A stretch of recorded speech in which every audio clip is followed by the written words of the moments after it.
Imagine a stadium security guard just standing there watching thousands of people hop the turnstile. Right, just totally bypassing the metal And detectors. exactly, bypassing the detectors, flooding the field, and doing this for like a solid decade. And then when the stadium is dangerously overcrowded and the infrastructure is literally failing and chaos is breaking out in the stands. He suddenly cares. Right. But that same head of security throws his hands up and says, well, we simply don't have enough guards to kick them out now. It's, logistically impossible. It's a great metaphor. And according to this highly provocative new analysis we're looking at today, that scenario isn't just a metaphor for Western Europe's current border crisis. Yeah. The viewpoint presented here is that this logistical paralysis is actually a deliberate strategy, a strategy by a civilization that has, at its absolute core, decided to just erase itself. Which is a huge claim. So welcome to the Deep Dive. Today we're looking at a really fascinating and frankly intensely controversial framework. Extremely controversial. Yeah.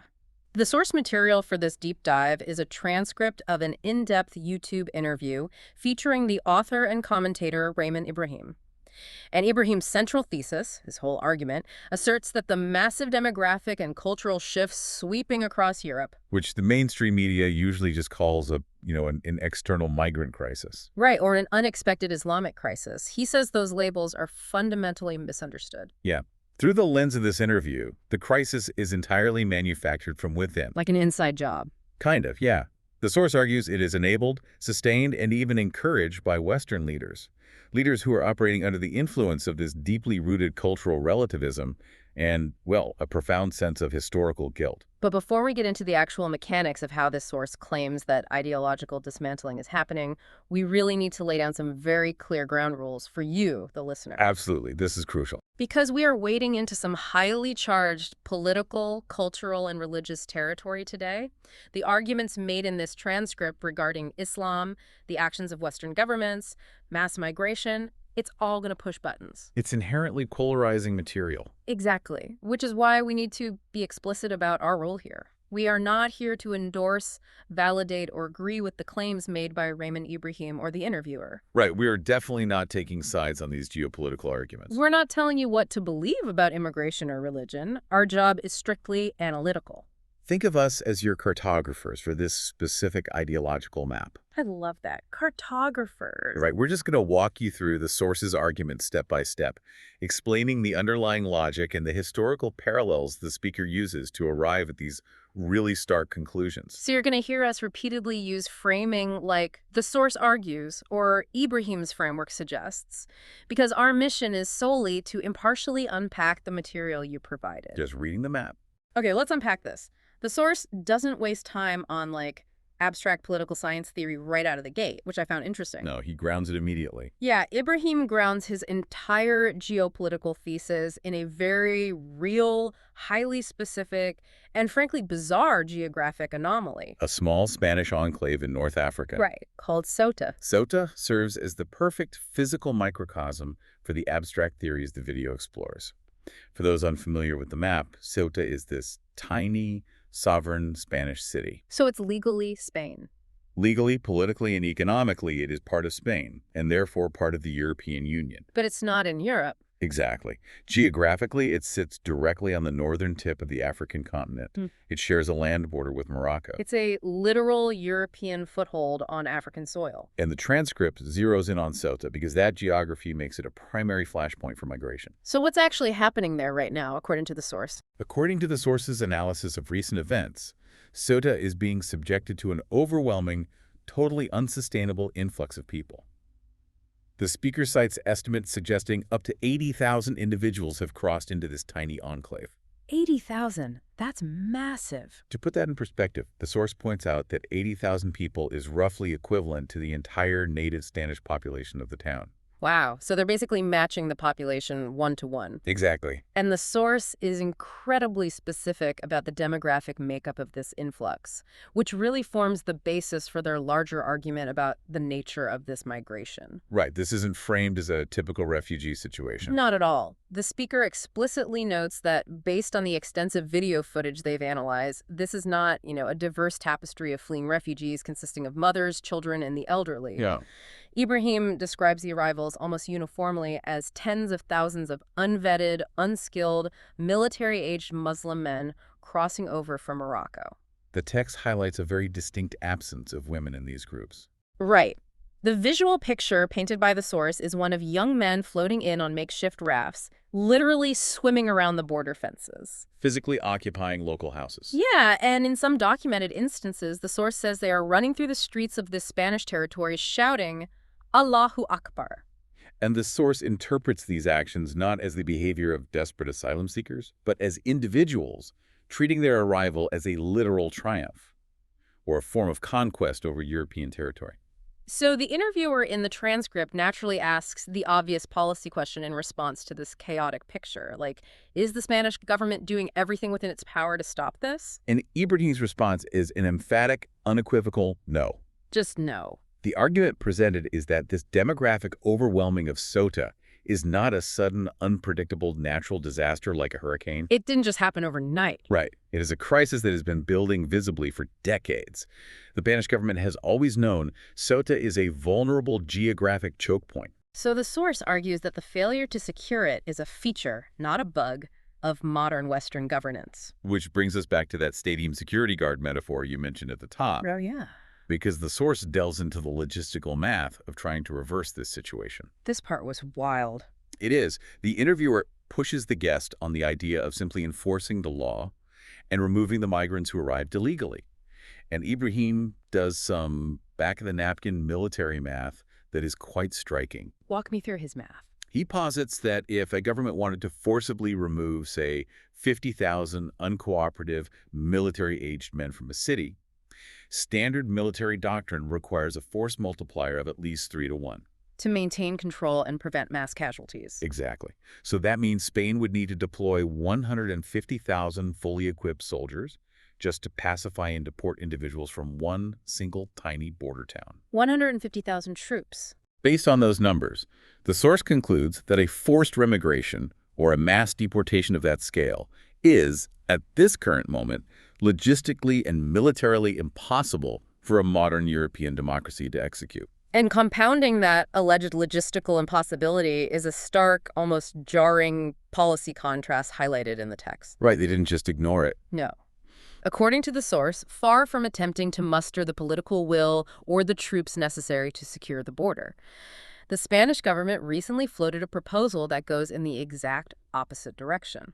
They want to legalize it. The speaker claims that just a few months prior to the interview, factions within the Spanish government were actively considering granting free blanket citizenship to anywhere from 500,000 to 1 million recently arrived migrants across the country. So if we look closely at the logic the source is deploying here, it really feels like they're exposing a massive, deliberate trap set by policymakers. Oh, so? Well, the source is essentially arguing that the government watched the turnstiles being jumped for 20 years. They refused to build higher fences when it would have been easy. And now they use the sheer overwhelming volume of the crowd as a convenient excuse for inaction. Exactly. The logistical impossibility of mass deportation today is being used by politicians as a shield. It hides their deliberate lack of political will over the last 2 decades. And that is the exact mechanism of governmental failure the source is diagnosing. Ibrahim insists that 20 years ago, Spain possessed all the armaments, the manpower, the financial resources. And the sovereign authority. Right, the authority to build impenetrable barriers that would have prevented people arriving on literal floaties from ever setting foot on Spanish soil. The fact that they consciously chose not to deploy those resources indicates a profound systemic absence of defensive instinct. And the source pushes this even further, entertaining the deeply cynical idea that this outcome is not just mere incompetence, but intentional. That powerful political factions within the West actively desire this demographic replacement. But to really anchor this worldview, the source introduces a massive historical irony that frames the entire Ceuta situation. The callback to 711 AD. The source has an incredibly long memory when it comes to civilizational conflict. Going back over 1,000 years. The historical parallel is central to the video's thesis. Ibrahim points out that Ceuta is not just a random spot on the map where migrants happen to cross. It carries profound, almost poetic historical weight. Because of what happened there historically. Right. In the year 711 AD, Islamic military forces launched their initial historic invasion of the Iberian Peninsula. Which is modern-day Spain and Portugal. Exactly. And the very first beachhead they established, the exact spot where they landed to begin their conquest of Christian Europe, was Ceuta. Wow. So history is rhyming, if not repeating itself, according to the transcript's narrative. But the source draws a razor-sharp contrast between how the host country reacted in 711 AD Right. versus how it reacts today. The text details that back in the 8th century, the local Christians who were governed by the Visigothic kingdom did not meet the arriving forces with asylum paperwork. Or offers of citizenship? No. They recognized it as an existential threat and fought back with absolute ferocity. They mobilized their armies, they waged brutal defensive wars to protect their sovereignty and their culture. And the Visigothic king himself actually died in battle attempting to repel the Islamic invasion. The source holds this historical visceral reaction up as a mirror to the present day. The irony Ibrahim highlights is that while the geographic entry point remains exactly the same, And the demographic profile of the arrivals is remarkably similar military-aged Muslim men. right, but the modern Spanish state has replaced the armor of the Visigoths with the bureaucratic welcome mat of the European Union. That comparison serves as the perfect launchpad for the source's much larger thesis, regarding how the very nature of conquest and expansion has evolved. Because if the political will and the defensive instincts of the West have completely evaporated, as the source insists they have, it logically follows that incoming ideological forces no longer need to rely on the costly, violent tactics of 711 AD. Yeah, I mean, you don't need a sword if the front door is already unlocked and the homeowner is offering you a cup of tea. Exactly. This seamlessly moves the conversation in the transcript from where this demographic shift is happening, the physical choke point of Ceuta, to how and why it is happening on a macro level. And they analyze this strictly through the ideological definitions provided by the source text. Right. Let's drill down into those definitions. Because Ibrahim introduces this overarching concept of Islamic continuity versus Western confusion. Yes, that's a key phrase. The core argument here is that the West has suffered a kind of civilizational amnesia. We have entirely forgotten our own history, discarded our religious foundations, and lost our instinct for self-preservation. In stark contrast, the source argues that the Islamic side of this civilizational equation hasn't changed its fundamental game plan or its ultimate objectives in over 1,000 years. Only the tactical methods of achieving those objectives have been updated for the 21st century. And central to this concept of historical continuity, according to the source, is the deeply misunderstood concept of jihad. Yeah, they spend a lot of time on this. The speaker in the transcript takes significant time to address how this specific word is interpreted, heavily critiquing modern Western academics and apologists. How so? Well, Ibrahim notes that it is very common today to hear jihad translated simply as to struggle or strive, framing it in Western circles as a primarily internal, personal, spiritual discipline. Like striving to be a better person or struggling against one's own sins. Right, and the source actually concedes the linguistic point. He acknowledges that technically in its root Arabic form, the word does translate to striving. But there's a huge but there. A massive but. The source argues that this linguistic literalism ignores the historical reality. Ibrahim asserts that in the historical context of the 7th and 8th centuries, the only practical way a Muslim could strive to empower and expand Islam against massive, heavily armed Christian empires like the Byzantines or the Visigoths was through physical force. It meant holy war. It meant raising an army and conquering territory. Because back then, the West was a hard target. If you wanted to impose a new governance system on the Byzantine Empire, you couldn't just vote your way in. Or rely on a public relations campaign. Right. You needed infantry, cavalry, and steel. Exactly the point the text makes. But today, Ibrahim argues a massive geopolitical paradigm shift has rendered those historical tactics obsolete. How obsolete are we talking? Well, the modern West is militarily, technologically, and economically stronger than any civilization in human history. The source explicitly notes that the West is vastly too powerful to be defeated by a traditional, kinetic, sword and shield holy war. It would just be suicide. Because a direct military confrontation would result in immediate defeat. So, the source claims jihad has intelligently adapted. The ultimate goal remains unchanged, according to the source. Right, which the source rigidly defines as the empowerment and spread of Islamic governance and Sharia. But the striving has morphed into new, highly effective, non-kinetic forms of warfare, designed to bypass the West's military superiority and target its psychological vulnerabilities. And the source outlines these modern non-kinetic methods quite explicitly, and they are fascinating in their subversion. He talks about propaganda, right? Propaganda, deliberate misinformation, and the weaponization of guilt as actual categorized forms of modern jihad. He also mentions financial jihad. What does that look like? Using immense wealth to fund university chairs, buy political influence, or build massive cultural centers in Western cities. But the most provocative method the source details is demographic warfare.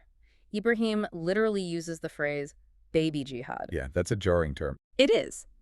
This is the strategy of relying on a massive, sustained demographic boom of Muslim babies, specifically boys born inside European borders. Simply to outpace and eventually outvote the notoriously low, below replacement birth rates of native Western Europeans. It is conquest by birth certificate rather than by the sword. What's fascinating here is how Ibrahim's analysis requires a fundamental dismantling of how modern Westerners categorize religion itself. Oh, this part was so interesting. In the contemporary post-Enlightenment secular West, we have been conditioned to view religion as a highly compartmentalized, private aspect of human existence. Religion is what you do on Sunday morning. You go to your building, you pray privately, maybe you volunteer at a soup kitchen. But then you step back out into a secular public square and you live your life governed by secular laws passed by secular parliaments. Right, and the transcript forcefully argues that taking this uniquely Western, Protestant-derived template of religion and overlaying it onto Islam is a catastrophic error. A potentially fatal category error for Western policymakers, according to the source.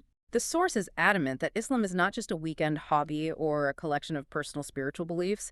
They frame it as a complete operating system for an entire society. The speaker delves into linguistic archaeology to prove this point, focusing heavily on the true meaning of Sharia. Sharia law. Right. In Western media, Sharia is almost always shorthand for Islamic law, which sounds like a set of legal statutes you might debate in a courtroom. Yeah, like tax codes or property rights. But Ibrahim explains that in its original Arabic root, Sharia literally translates to the pathway to water. The pathway to water. If you place that concept in the historical context of the brutal, unforgiving Arabian desert where the religion was born, a pathway to water is not a gentle suggestion. No, it's life or death. It is not an alternative lifestyle choice.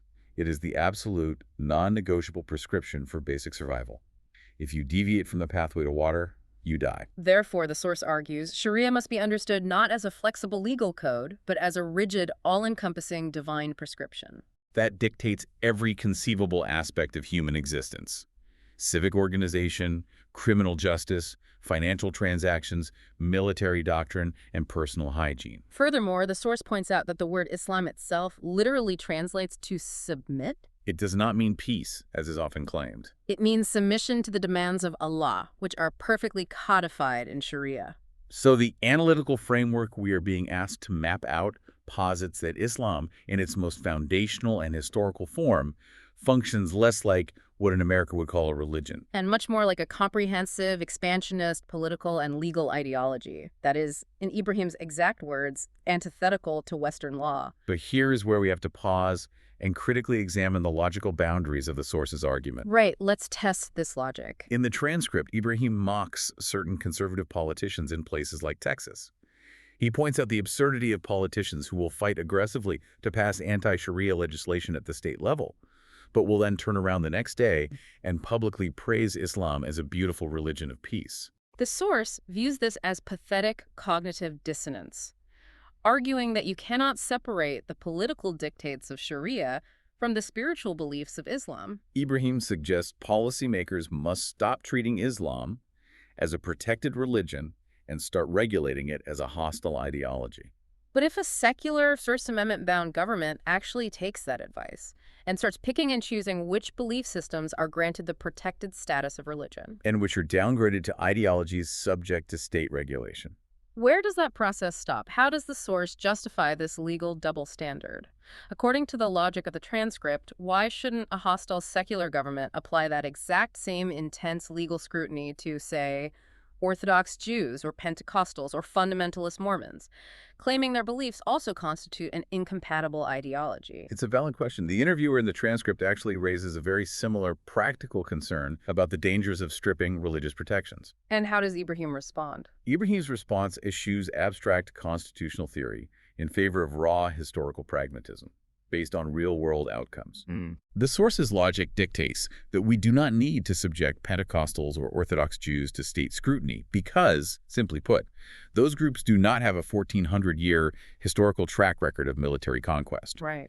Nor do they currently produce global networks of fundamentalist terror. Nor do their foundational texts mandate the political subjugation of the host societies they live in. Ibrahim argues that a healthy society must be allowed to use basic, observable common sense to distinguish between a benign, inward-facing spiritual practice and what he views as an outward-facing, expansionist political ideology. The source firmly believes that the modern West's paralyzing inability to make that basic common sense distinction out of a fear of appearing discriminatory is the primary symptom of a much deeper intellectual rot. And that intellectual rot, that paralysis, is really the burning core of this entire transcript. Yes, it is. Because if this ideology is as explicitly antithetical to Western liberal values, women's rights, and democratic laws as the source claims it is, the unavoidable question is, why on earth is the West willingly allowing it inside the gates? Why are Western institutions actively empowering the very forces the source claims want to dismantle them? This transitions the conversation from analyzing the tactics of the migrants to conducting a deep psychological autopsy of the modern Western mind. This is where the analysis becomes intensely philosophical. We shift from the physical borders of Ceuta to the mental borders of the European citizen. Right. To explain this civilizational surrender, Ibrahim introduces the concept of a trifold relativism that has completely infected the West: moral relativism, religious relativism, and civilizational relativism. Let's break those three down individually. What is the specific mechanism of each type of relativism, according to the source? Okay, so moral relativism is the foundational belief that there is no objective truth regarding right and wrong. It posits that morality is entirely subjective, constructed by societal norms. Therefore, who are we to judge if another culture practices something we find abhorrent? Exactly. Religious relativism is the belief that all spiritual paths are equally valid, equally true, and equally peaceful at their core, meaning no religion can be inherently more prone to violence or conquest than any other. And civilizational relativism. That's the grand conclusion, the deeply ingrained modern belief that all human cultures are entirely equal in value. It is the assertion that a secular democratic republic with human rights is not inherently superior to a theocratic dictatorship. So if a Westerner has fully internalized this trifold relativism, their critical faculties are completely neutralized. Totally. If an outside group arrives and acts aggressively or demands parallel legal structures, the relativist mind literally cannot process the idea that, oh, this culture has a hostile doctrine. That thought is blocked by their own ideological programming. Instead, they are forced to search for a reason that balances the scales, which usually means blaming themselves. The relativist framework demands that if all cultures are equal, any friction or violence must be the result of a misunderstanding, poverty, lack of integration funds, or, most commonly, the inherent racism of the host culture. But Ibrahim adds a uniquely tragic twist to this diagnosis. He doesn't just blame this on modern, secular, progressive academics reading too much postmodern philosophy. No, he goes much deeper. He argues that this crippling relativism is actually a grotesque mutation of a very old, very beautiful Christian virtue, the virtue of decency. The source is essentially arguing that our greatest strength has been biologically engineered into a poison. Decency has been weaponized. Weaponized decency. That is exactly the framing used in the text. Ibrahim contends that Western people, uniquely shaped by centuries of Christian cultural influence, possess a deep-seated historical desire to give the stranger the benefit of the doubt. To be charitable to the downtrodden. Right, and to avoid being seen as cruel or unhospitable. However, because this cultural decency has been stripped of the robust religious and moral guardrails that originally defined its limits, a concept we will explore deeply when we discuss the de-Christianization of Europe. it is now floating freely, unmoored from reality. This untethered decency is now being actively exploited. It is being weaponized by both external ideological actors and internal political elites. To make Westerners feel inherently guilty for their success, profoundly ashamed of their historical heritage. And absolutely terrified of being socially destroyed with labels like racist, xenophobe, or Islamophobe. There is a remarkably telling, almost cinematic anecdote in the transcript that perfectly encapsulates this psychological capture. Oh, the cameraman. Yes, the studio cameraman. Ibrahim and the interviewer are taking a break, and they strike up a conversation with their cameraman in the studio, asking him for his personal views on the mass migration crisis they are discussing. And this cameraman, representing the average, educated, modern Westerner, basically tells them that he doesn't believe in the concept of national borders. He doesn't believe in national sovereignty. He expresses the view that human beings migrating and replacing other populations is just the natural, chaotic history of the world. And who are we, with our comfortable lives, to try and artificially stop the flow of human nature? The source uses this cameraman not to mock him, but to present him as the tragic archetype of the modern relativist. A man so thoroughly decent and so completely severed from any sense of civilizational self-worth that he calmly rationalizes his own cultural extinction as a moral imperative. To throw the sheer absurdity of this modern Western mindset into sharp relief, Ibrahim unpacks a striking, cross-cultural, historical comparison. He pivots from the modern European cameraman to the historical figure of Genghis Khan. Genghis Khan, a man whose historical resume is not exactly defined by peaceful border crossings and charitable integration programs. No, far from it.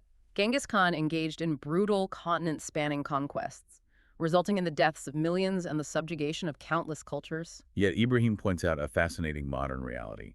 If you travel to Mongolia today, Genghis Khan is not a figure of national shame. He is the ultimate national hero. There are massive, towering statues dedicated to him. The main airport in Ulaanbaatar is named after him. His face is on the currency. The Mongolian people celebrate his strength and his conquests as the pinnacle of their civilizational glory. The source uses this to construct a powerful thought experiment. Ibrahim argues that if you were to travel to Mongolia, or to a proud Islamic nation in the Middle East, or to a rising African nation, and you delivered a lecture telling them your ancestors did terrible, violent things in the past, therefore your culture is uniquely sinful. you need to suppress your own civilizational pride, feel immense historical guilt, tear down your borders, and peacefully hand your country over to millions of foreign migrants to atone for your sins. What would happen? The reaction would be universal. They wouldn't debate you. They would, in the source's blunt phrasing, give you the middle finger. They would laugh you out of the room as a lunatic. But when you deliver that exact same lecture to Westerners, they comply. According to the source's diagnosis, yes, they comply eagerly. Because Westerners are so heavily burdened by this hyperactive, weaponized sense of guilt and their mutated desire to be seen as decent, they nod their heads in solemn agreement, tear down their own statues, and say, "You are absolutely right." Our history is uniquely terrible. Please come on in and take what we have built. Here's where it gets really interesting to me, looking at the underlying mechanism the source is describing. Ibrahim isn't just describing a series of poor political decisions.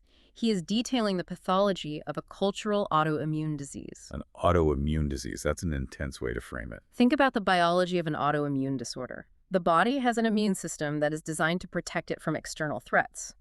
But in an autoimmune crisis, that defense system becomes hyperactive, confused, and fundamentally broken. It loses the ability to distinguish between a hostile foreign pathogen and the body's own healthy tissue. Right. So it turns inward and starts attacking the host. The source is arguing that the West's cultural immune system, our tolerance, our empathy, our commitment to fairness and human rights has mutated. It is now attacking our own sovereignty, dismantling our own borders, and eroding our own heritage. Because it has been programmed by relativism to incorrectly perceive our own instinct for self-preservation as a toxic, racist threat that must be eradicated. The host is literally destroying its own healthy organs out of a misplaced, suicidal desire to be virtuous. The autoimmune metaphor perfectly captures the fatalistic tone of the transcript.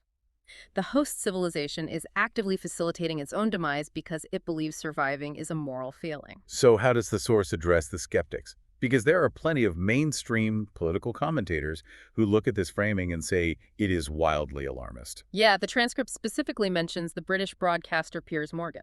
Right. The source notes that Morgan's frequent argument in these debates is a mathematical dismissal. The 5% argument. Yeah, he will point out that despite all the rhetoric, Muslim populations currently only make up roughly 5% or 6% of the total population in places like the UK or broader Europe. So how does Ibrahim counter the argument that a 5% demographic simply cannot pose an existential threat to the host culture?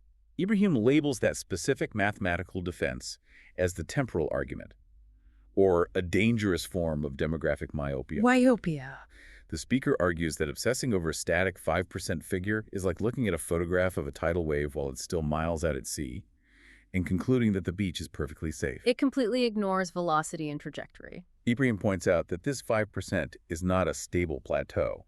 It is the starting point of an exponential curve, driven by two aggressively diverging demographic trends. On one side, you have the notoriously low, well below replacement birth rates of native Western Europeans, who are aging rapidly and shrinking in absolute numbers. And on the other side, you have significantly higher birth rates among the incoming, largely unassimilated migrant populations. The source's counter-argument is that touting a 5% statistic today is entirely irrelevant and, frankly, deceptive if the underlying demographic momentum guarantees that it won't stay at 5% for long. The math, according to Ibrahim, ensures a totally different cultural landscape within a single generation. And this demographic momentum leads us directly to what the source considers the most visible and most dangerous symptom of this cultural autoimmune disease. It's not merely that internalized guilt results in open borders and shifting demographics. Well, it's that this relativism forces the institutions of the West to engage in a massive, coordinated, and utterly bizarre denial of reality when the very predictable consequences of those open borders turn violent. If we connect this to the bigger picture of institutional behavior, the source is arguing that the West is essentially gaslighting itself on an industrial scale. Gaslighting on an industrial scale. The transcript delves into a dark, repetitive pattern of media obfuscation, governmental cover-ups, and linguistic gymnastics that immediately surround specific incidents of domestic terrorism. And the source does not speak in generalities here. Ibrahim lists a disturbing litany of high-profile, extremely violent incidents to build his case. They get very specific. The text mentions a recent incident where a Sudanese man attempted a brutal beheading in the streets of Belfast.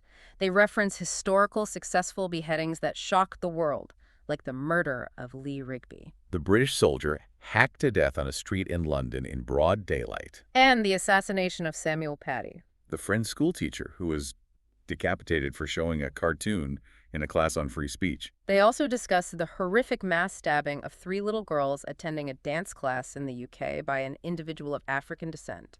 And they bring up a very recent, highly symbolic case in Berlin, where a Lebanese Muslim man allegedly intentionally rammed his car into a crowd at a gay pride parade, resulting in the death of an elderly woman. Now, when analyzing all of these horrific instances, Ibrahim points out a glaring, undeniable common thread. In almost every case, the attackers make absolutely no secret of their motives. None at all. They are explicitly clear about why they are committing the violence. They literally shout Allahu Akbar during the attacks. They leave behind detailed manifestos. They post videos swearing allegiance to global terror networks. They cite specific ISIS newsletters that provide step-by-step instructions on how to use vehicles to run over infidels at parades. The motives are broadcast in high definition. Yet, according to the source, the moment the attack concludes, the entire apparatus of the Western media, law enforcement, and political leadership immediately kicks into gear to refuse, obfuscate, and actively deny that the violence has anything whatsoever to do with Islam. The authorities will bend over backward, fracturing their own logic, to find literally any other explanation to feed the public. The transcript details exactly how this institutional filter operates. The moment an attack happens, the police spokespersons and the media pundits will immediately coalesce around the narrative of mental illness. The attacker was a lone wolf suffering from a sudden psychotic break, completely disconnected from any broader ideological network.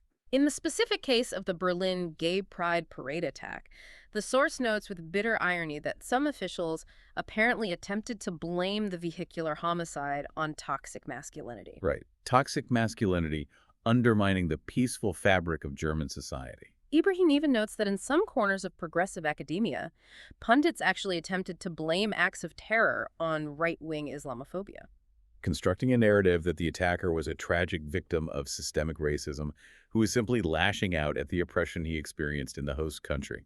It is the ultimate manifestation of the relativism we discussed earlier.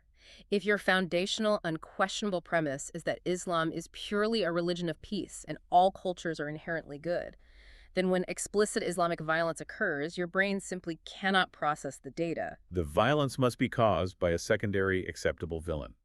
Mental health failures, inadequate welfare funding, toxic masculinity, or the host nation's own bigotry.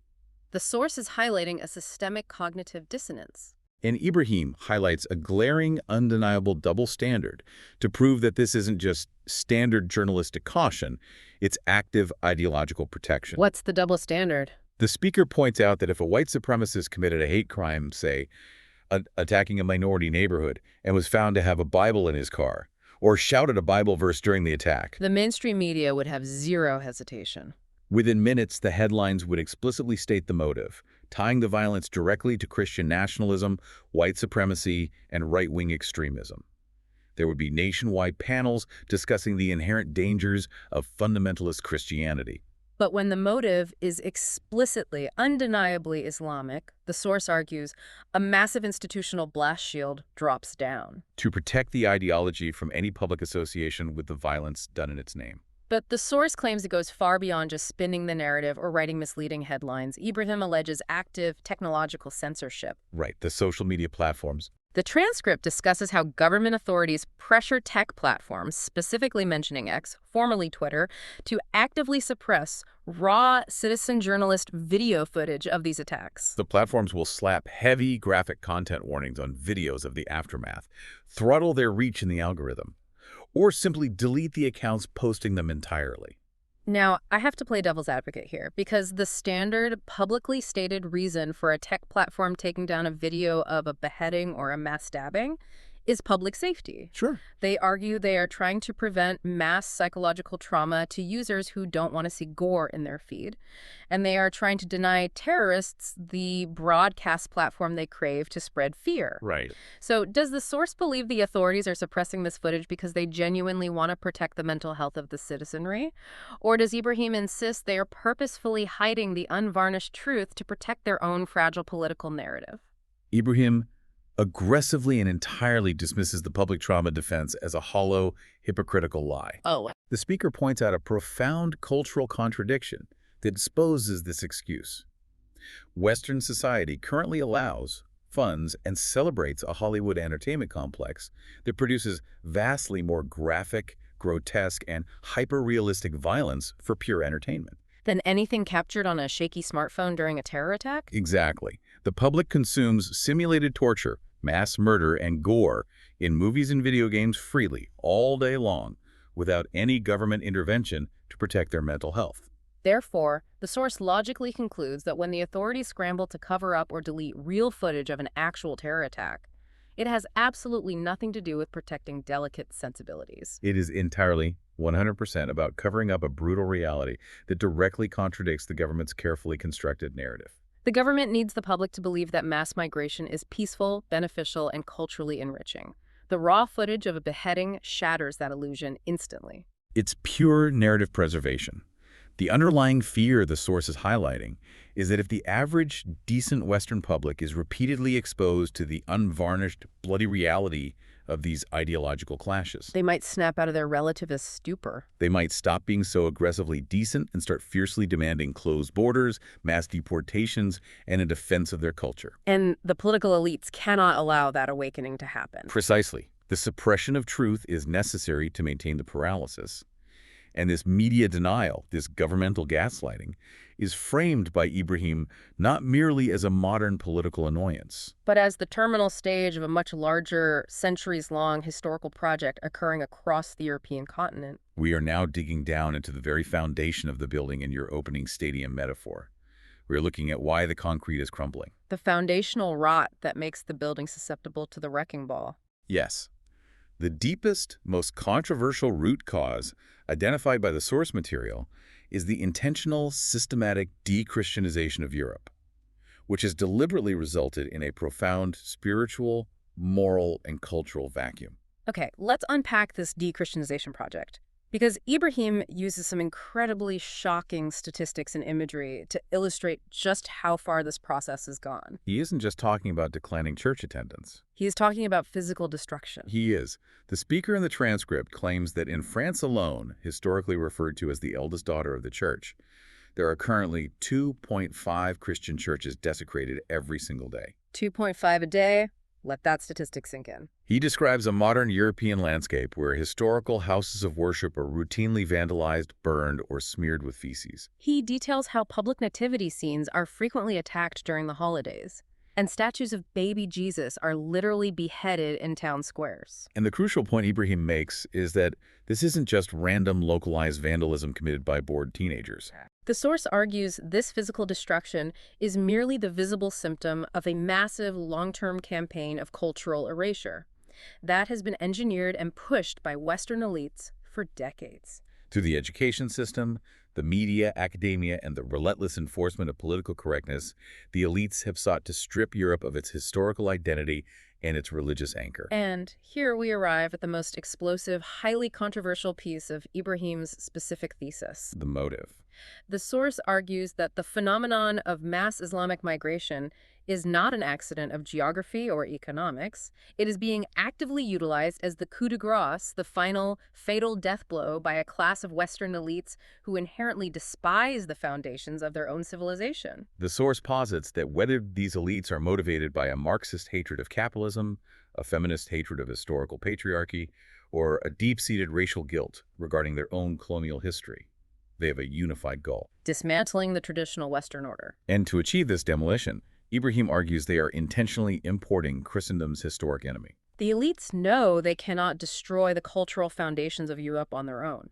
So they are bringing in a highly motivated, unassimilable ideological force to finish the demolition job for them. They're hiring an outside contractor to bulldoze the building they hate. But a key part of why this demolition is succeeding with so little resistance from the actual population, according to the text, is the radical evolution of Christianity itself. Right. The source makes a fascinating, very sharp distinction between the historical nature of the faith and its modern manifestation. It is a critical distinction for Ibrahim's argument. He contrasts what he calls the historical reality of muscular Christianity with the modern phenomenon of doormat Christianity. So what is the specific mechanism that separates a muscular faith from a doormat faith, according to the source? How do they operate differently in society? Well, according to the source, historic, muscular Christianity, which manifested most clearly in the medieval concepts of chivalry and the crusading orders, was a comprehensive worldview that balanced immense physical strength and martial capability with a rigid, demanding code of justice and righteousness. It was absolutely not about absolute pacifism in the face of evil. Right. Muscular Christianity was about protecting the weak, defending the innocent, and fighting fiercely for what was morally right, using lethal force if absolutely necessary, but always guided by strict moral virtues and a sense of divine justice. It was a fusion of martial capability and moral guardrails. You carry a sword, but you have a strict theological code dictating exactly when and why you are allowed to unsheath it. Exactly. It provided the civilizational spine to resist invasions like 711 AD. But today, the source argues that muscularity, that defensive instinct, has been entirely bred out of the Western Church. What remains is doormat Christianity. Ibrahim defines this as a castrated belief system, where modern adherents have convinced themselves that the highest possible Christian virtue is simply to lay down. Refuse to judge anyone's behavior. Never assert a boundary. Never defend a cultural norm. And accept whatever abuse comes their way with a polite smile. The source argues that these modern believers are actively masking their own civilizational cowardice as spiritual virtue. They tell themselves they're being good, tolerant Christians by turning the other cheek, when in reality they are simply facilitating the erasure of their own culture because they lack the courage to fight for it. And this blistering critique of doormat Christianity bleeds directly into the source's critique of modern secularism and the atheist worldview. This is arguably the most philosophically dense and interesting part of the entire transcript. It is a brilliant intellectual pivot. The interviewer in the transcript actually identifies himself as an atheist, which prompts a deeply fascinating exchange about the limits of a purely secular society. Ibrahim argues that modern Western atheists, and he specifically references prominent figures like Richard Dawkins, are effectively operating under an illusion. He calls them cultural Christians. Meaning they ditched the theology, the belief in the supernatural, but they kept all the behavioral habits and ethical norms that the theology built over 2,000 years. That is concisely the argument. The source argues that modern atheists inherited the soft, doormat values of modern Christianity. The imperatives to be nice, to be endlessly tolerant, to prioritize empathy, to never physically hurt anyone. But by abandoning the theology, they completely lost the metaphysical, transcendent guardrails that historically gave those soft virtues a spine. The source's critique of a purely materialist paradigm is devastating. Ibrahim argues that if you genuinely believe only in the physical world, if there is no God, no divine justice, no soul, and no sacred, multi-generational, civilizational heritage ordained by a higher power, then human beings inevitably default to only caring about the immediate physical now. their primary concerns become personal comfort, avoiding pain, and maximizing short-term pleasure. Because if this brief physical life is all there is, why on earth would you risk losing it by fighting for abstract, multi-generational concepts like civilizational heritage or cultural preservation? Right. If someone threatens you, the most rational materialist response is simply to run away. Exactly. And the source explicitly links this materialist secular mindset to observable sociological phenomena like white flight. How does that connect? Ibrahim argues that when massive demographic shifts occur, and a neighborhood or a city begins to fundamentally change and perhaps become more dangerous or culturally alien, the secular materialist Westerner does not stay and fight to preserve their ancestral home. They simply pack up a U-Haul and move to a safer, wealthier suburb. They flee because they have no sacred tie to the land, no transcendent legacy to defend, and nothing higher than their own immediate physical safety to fight for. So what does this all mean for the viability of a secular democracy? Ibrahim is basically arguing that taking transcendent religion out of a civilization is exactly like pulling the steel rebar out of a massive concrete pillar. Great analogy. On the outside, for a few decades, it looks exactly the same. The concrete is still gray, the pillar is still standing, the society still functions.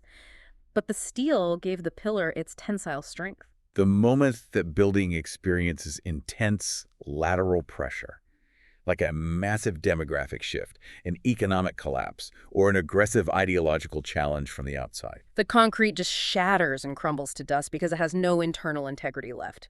But let me push back on this on behalf of the Enlightenment and the secular democratic tradition. Please do. Can't a purely secular society possess a fierce, unyielding instinct for self-preservation based solely on a rational, intellectual commitment to human rights, freedom of speech, and the rule of law? Don't we have the capacity to recognize that our secular system is superior to a theocracy and fight to defend it without needing a religious mandate to motivate us? It is a profound, incredibly important question. But according to the strict logic of the source material, the real-world evidence suggests the answer is a definitive no. When pressed by the interviewer on whether secular, rational guardrails can hold the line against an aggressive ideology, Ibrahim immediately points to hyper-secular nations like Sweden as the ultimate tragic counterexample. Sweden Systematically abandoned its traditional religious roots decades ago in favor of intense secular progressivism, prioritizing pure tolerance and rationality. And according to the source's analysis, Sweden has been the nation most susceptible to this ideological infiltration. Because they had no transcendent cultural anchor, they opened their borders wider than anyone else. And now they're facing catastrophic social friction, skyrocketing crime rates, and the rapid formation of parallel societies that do not respect secular Swedish law. The source argues that without a deeply rooted belief in something higher than immediate physical comfort and polite tolerance, a society will always inevitably choose the path of least resistance when challenged. And the path of least resistance always leads to submission. Okay, so based on this framework, the source has effectively put Western Europe in hospice care. Ibrahim argues the foundation is dissolved, the rebar is gone, the politicians are actively aiding the demolition, and the building is coming down. It's just a matter of time. That is the grim conclusion for Europe. But this deep dive forces us to look at our own architecture. What about our side of the pond? The conversation in the transcript finally turns its focus toward the United States. Do we share that exact same materialist weakness? Are we suffering from the same autoimmune disease, or does our specific geography and history bias cultural durability? The source does draw a very clear, nuanced distinction between the immediate trajectory of Europe and the current reality in the United States. Ibrahim acknowledges that, at least in the present moment, the U.S. is faring significantly better in maintaining its cultural cohesion. And what are the specific mechanisms that give the U.S. this advantage, in his view? He outlines a combination of structural and demographic factors. First and foremost is sheer geography. We are separated from the Middle East and North Africa by two massive oceans, so we simply do not have the same porous, easily crossable land borders that Europe shares with those regions. We don't have the equivalent of Ceuta on the Mediterranean. Second, because of that geographic barrier, the sheer, absolute numbers of Islamic migrants entering the U.S. are much lower than in Europe. Third, the source notes a crucial socioeconomic difference. Historically, the migrants who managed to navigate the complex visa processes to reach the U.S. tend to be highly skilled professionals, doctors, engineers, academics. This creates a very different integration dynamic than absorbing millions of unskilled, military-aged men. And finally, Ibrahim concedes that the U.S. still maintains a somewhat stronger, more muscular historical culture of assimilation compared to Europe. The idea of the American melting pot still has some residual power, making the formation of massive, totally isolated, hostile enclaves less common here than in the suburbs of Paris or Malmö. So our geography and our history provide a buffer. But the source absolutely does not believe we are permanently immune to the disease. Not at all. The buffer is temporary. The source warns of creeping systemic issues within the U.S. that terrifyingly mirror the early stages of Europe's terminal decline. Ibrahim specifically cites the aggressive radicalization occurring inside the U.S. prison system. Right. How exactly does the source say that mechanism works? The transcript touches on how prisons create an intense power vacuum and a crisis of identity for inmates. When you have a marginalized population looking for structure, protection, and a narrative that channels their resentment against the state that incarcerated them, an expansionist muscular ideology provides the perfect psychological framework. It offers brotherhood, strict discipline, and a theological justification for their grievances against the West. The source also mentions the rapid proliferation of halal markets in certain American communities, not just as ethnic grocery stores, but as the foundational economic building blocks for parallel societies. A halal ecosystem allows a community to create a closed economic loop, reducing the need to integrate or interact with the broader host culture, which the source views as the first step toward demanding localized legal autonomy. And most pointedly, the source warns about the infiltration of the political realm. Right, they bring up the mayor of New York City to illustrate this point. Yes. The host of the video expresses deep existential concern about politicians gaining legal and executive power who might harbor deep-seated sympathies for this expansionist ideology. The interviewer specifically points to the current mayor of New York, citing troubling reports that individuals close to him, including his wife, posted explicitly anti-Jewish sentiments on social media platforms. The overarching fear expressed in the source material is the subversion of the democratic process. They fear that individuals holding these supremacist religious views will cynically use the existing, highly tolerant legal architecture of a Western democracy to acquire positions of immense power. And once they hold the levers of the state, they will use that secular power to discharge the edicts of their religion, dismantling the democratic protections that allowed them to rise in the first place. It's the ultimate Trojan horse strategy, using the machinery of democracy to dismantle democracy from the inside out. So having mapped out this incredibly bleak, comprehensive diagnosis of civilizational collapse, what is the prescription? What's the cure? Yeah. The host in the video explicitly pushes Ibrahim for solutions. He says, essentially, you have given us a terrifying diagnosis. What tools can you give people to actually fight back? And the source's answer is surprisingly blunt, but it loops right back to the core ideology versus religion debate we spent so much time unpacking earlier. It does. The source emphasizes that attempting to fight this ideological expansion with narrow, targeted legislation like conservative politicians passing anti-Sharia laws at the state level is completely ineffective and essentially useless window dressing. It fails if the politicians passing those laws simultaneously take to the podium to praise Islam as a wonderful, peaceful religion that enriches American diversity. Because, returning to Ibrahim's foundational definition, you cannot surgically extract the political dictates of Sharia from the spiritual beliefs of Islam. Exactly. The source argues that the two concepts are inextricably biologically linked. They are the DNA of the same organism. So passing a law against Sharia while praising Islam is a massive symptom of the very cognitive dissonance that is killing the West. Ibrahim insists that the only possible way to combat the threat and save the civilization is with unflinching, rational, even brutal honesty. Policymakers must completely strip away the politically correct language, stop treating the belief system as a protected minority religion, and start openly regulating it as a fundamentally incompatible, hostile political ideology. But this demand for blunt honesty brings up the final, perhaps most depressing question raised in the transcript: the paralysis of cowardice. The source ultimately concludes that the modern West is completely incapable of executing this kind of blunt honesty because every single citizen, from the politicians down to the voters, is absolutely terrified of being canceled, fired, or labeled a bigot by the media apparatus. It is a searing, unforgiving indictment of modern public discourse. The host in the video brings up a very common talking point used by Western moderates. Why don't moderate Muslims speak out more forcefully against the extremists in their own ranks? And the host, looking at the reality of Western culture, admits that this demand is actually profoundly unfair and hypocritical. Unfair because we can't even speak out honestly about our own internal issues. Exactly. The source argues it is peak hypocrisy to demand that moderate Muslims risk their lives, their families, or their social standing in their communities to speak out against violent radicalism, when Westerners themselves are too paralyzed by the fear of a Twitter mob to state basic, observable realities. The host points out the absurdity of the modern left. Westerners are currently terrified of losing their jobs if they attempt to biologically define what a woman is. They are terrified of being called racist if they speak honestly about FBI statistics regarding black-on-black crime. Ibrahim's point is devastatingly clear. If the West does not even have the foundational courage to address its own domestic taboos without melting down into a panic of apologies, how on earth can it demand that outsiders police a violent global ideology? But let me ask you this, thinking through the practical application of the source's demand for action. Ibrahim says we need to be rational, firm, and entirely abandon the concept of wokeness and cultural sensitivity. He suggests we need to look this ideology collectively in the eye and state.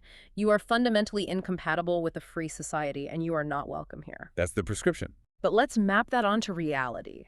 In a highly polarized, incredibly diverse, hyper-connected modern democracy like the United States, how do you actually operationalize that kind of blunt honesty at a state level without it immediately disintegrating into pure, unrestrained xenophobia, massive civil rights abuses against innocent people, or outright violent civil conflict? This raises an important question.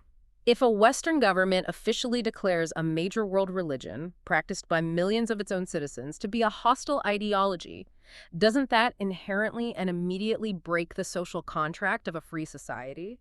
Doesn't that destroy the very village in order to save it? That is the ultimate explosive tension that the source material leaves largely unresolved, and perhaps Ibrahim leaves it unresolved intentionally. He's diagnosing, not necessarily governing. The source is entirely focused on acting as a diagnostician for what they view as a terminal, self-inflicted disease, a civilization wittingly erasing itself out of a misplaced sense of guilt.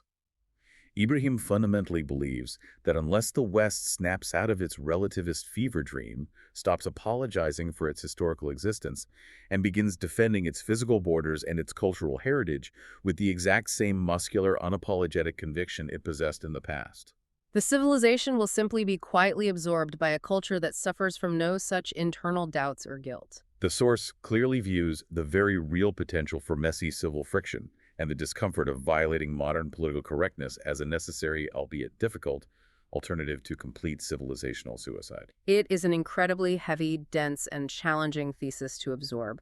We have covered a massive amount of ideological ground today, thoroughly unpacking a specific, controversial perspective on the geopolitical landscape.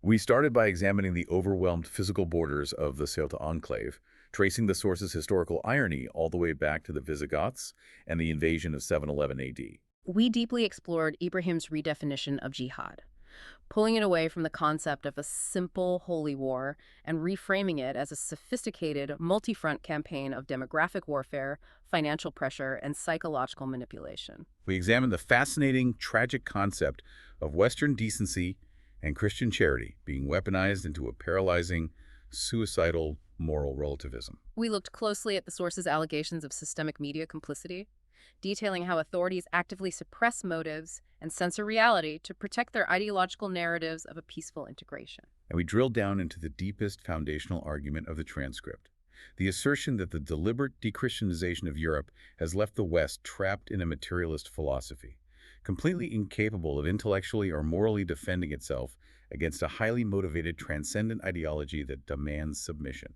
It is a worldview that forcefully argues our society has voluntarily traded its historical spine for an overriding, paralyzing sense of guilt, empowered by an elite class of leaders who refuse to acknowledge the reality of human nature and civilizational conflict. It is undoubtedly a difficult, abrasive framework to explore. But understanding the precise mechanics of these arguments is absolutely crucial for comprehending how a very significant growing portion of the cultural right views the current era of mass migration, demographic shifts, and cultural change in the West. You cannot understand the current political polarization without understanding this specific diagnosis. Absolutely. And as we wrap up this deep dive into Raymond Ibrahim's analysis, I want to leave you, the listener, with a final overarching thought to chew on.